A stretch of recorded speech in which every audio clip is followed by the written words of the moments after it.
বাংলাতে এইবার বস এখনকার সময়ে যেসব বড় বড় সুপারস্টার যারা রয়েছে, আমি তাদেরকে সুপারস্টার বলি না, তাদেরকে মেগাস্টার বলি আমাদের বাংলা ইন্ডাস্ট্রি। সেটা হচ্ছে দেবদা, জিদ্দা, ঠিক আছে? এবং বাংলাতে এই রকম কাজ, এই রকম বড় লেভেলের গ্র্যান্ড লেভেলে যদি কেউ কাজ করতে পারে, সেটা হচ্ছে দেবদা এবং জিদ্দা। এবং এই বাংলাতে একসঙ্গে দুই ডাকাত গল্প আসছে বস। একটা হচ্ছে যে দেবের রঘু ডাকাত, একের পর এক কিছু লুক, কিছু ছবি, কিছু আপডেট, কত কিছু দেবের এসেছিলো, তাই তো মানুষ পাগল হয়ে গেছে রঘু ডাকাত নিয়ে। দুর্গা পুজোতে শুধু কাঁপাবে এবং পুরো সোশ্যাল মিডিয়া পুরো অপেক্ষা করে বসে রয়েছে যে দেবদার একটা অফিসিয়ালি অ্যানাউন্সমেন্টের জন্য, সেটা হচ্ছে দেবের রঘু ডাকাত। আর তারই আরেক দিকে, উল্টো দিকে, সেটা হচ্ছে যে জিদ্দা যেভাবে সারপ্রাইজ দিয়েছে, জিদ্দা যেভাবে সারপ্রাইজ দিয়েছে সেইটা হচ্ছে যে অরিজিৎ সিংয়ের বায়োপিক হচ্ছে, যেটার টাইটেলের নাম হচ্ছে যে কেউ বলে বিপ্লবী, কেউ বলে ডাকাত। তাহলে ভেবে দেখো সে কেন ডাকাত, কিসের জন্য ডাকাত, এদিকে রঘু ডাকাত। দুই ডাকাতে কিন্তু আলাদা গল্প হবে বস।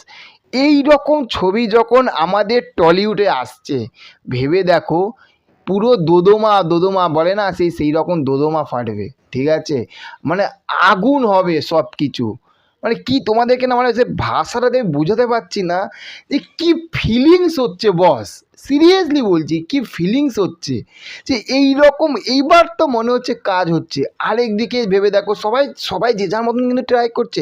ইয়াসের ভেবে দেখো, আরই যে সিনেমাটা ব্যাপক লেভেলে কিন্তু একটা রেসপন্স আসছে। হ্যাঁ, আর একটা ডাকাত আছে, সেটা হচ্ছে বুম্বাদার দেবী চৌধুরানী। সেটা ভেবে দেখো, সিরিয়াসলি বলছি। এই রকম এত বড় বড় ছবি, এই রকম দুই মেগাস্টারের ছবি যখন বাংলা ইন্ডাস্ট্রিতে যখন মুক্তি পাবে, তাহলে কি খেলাটা হবে জাস্ট বুঝতে পারছো?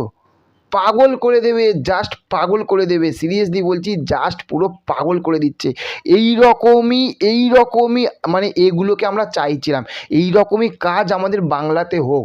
আমরা সালা বুক ঠুকে বলতে পারি, সালা আমাদের বাংলাতে সালা এত বড় বড় কাজ হয় কি, তাই তো? আমার সঙ্গে তুমিও তো নিশ্চয়ই একমত। তো একমত হয়ে একটা লাইক করো তো বস, তাহলে বুঝতে পারো তুমি আমার সঙ্গে একমত, তাই তো? আর ভিডিওটা ভালো লাগলে সাবস্ক্রাইব করো, নাহলে সাবস্ক্রাইব করার দরকার নেই। সিরিয়াসলি বলছি, সাবস্ক্রাইব করার দরকার নেই। ভিডিওটা ইনফরমেশানটা ভালো লাগলে তবেই সাবস্ক্রাইব করো, কিন্তু একটা লাইক তো করো তো বস, তাই না? ভাই বিশাল আনন্দ, বিশাল বিশাল বিশাল আনন্দ, সিরিয়াসলি বলছি বিশাল আনন্দ, ব্যাপক খুশি। এই রকম লেভেলের কাজ হচ্ছে সালা। ওফ, চলো গুরু, দেখা হচ্ছে পরবর্তী ভিডিওতে। চ্যানেলে যদি নতুন হয়ে থাকো, ভিডিওটা যদি ভালো লেগে থাকে, চ্যানেলটাকে সাবস্ক্রাইব করো, সবার কাছে শেয়ার করো, আর ভিডিওটাকে একটা লাইক করো, আর ভালো করে একটা কমেন্ট করো কিন্তু। Tata, bye bye.